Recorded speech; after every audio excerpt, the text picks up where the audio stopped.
Esteemed electors, is an electoral college or court challenge against Mr. Obama justified? Here are the facts. The 20th Amendment identifies the Electoral College as the place and time to challenge a candidate's credentials, his age and citizenship status. Despite much public demand, Mr. Obama has not provided access to a classic birth certificate that proves his actual place of birth. Electors have a right to request credentials of a candidate in court and also before the Electoral College with Congress as adjudicators.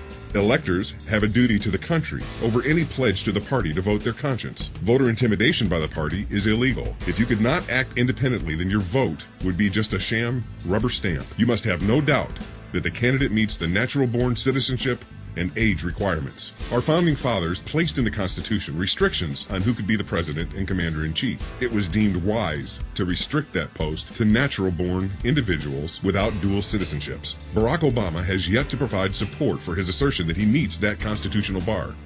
As gatekeepers of the Constitution, the electors from each state have a moral and constitutional obligation to review this matter, obtain the evidence that would remove all doubt one way or the other, and then, and only then, cast their electoral ballot for president.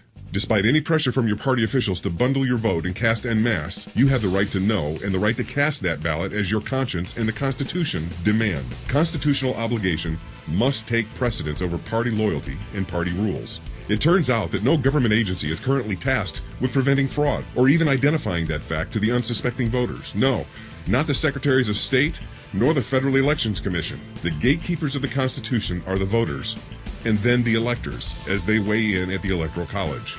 Only electors and candidates themselves can bring forward challenges, and those challenges can be judged by the courts, or if brought up in the Electoral College, then Congress is the final judge, similar to an impeachment trial. No sensible man or woman can understand this challenge without acknowledging that reasonable, even significant doubt exists. It's really quite simple.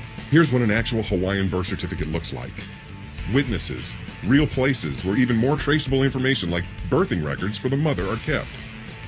And here's what Mr. Obama has provided. No hospital, no midwife, no doctor, no place. It's not traceable, and it does not answer the question. Really, it's very simple.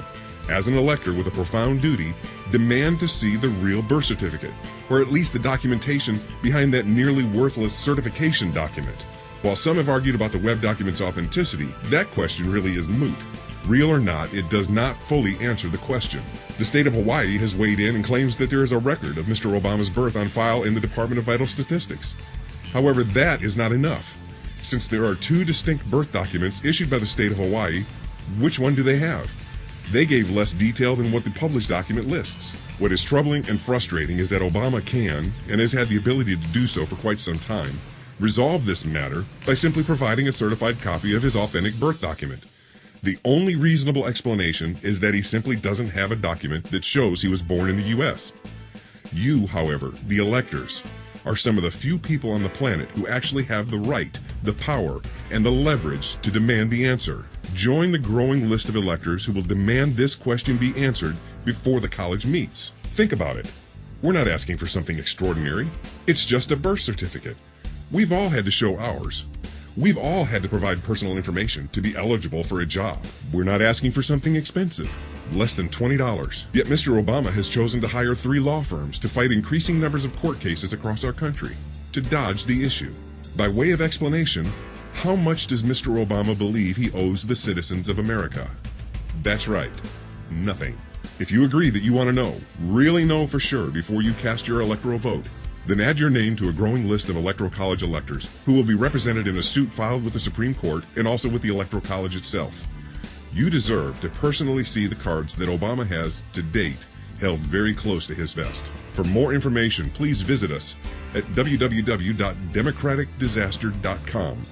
We highly respect you and your esteemed position, and we pray that you will use that position for the good of our great country. We look forward to hearing from each and every one of you.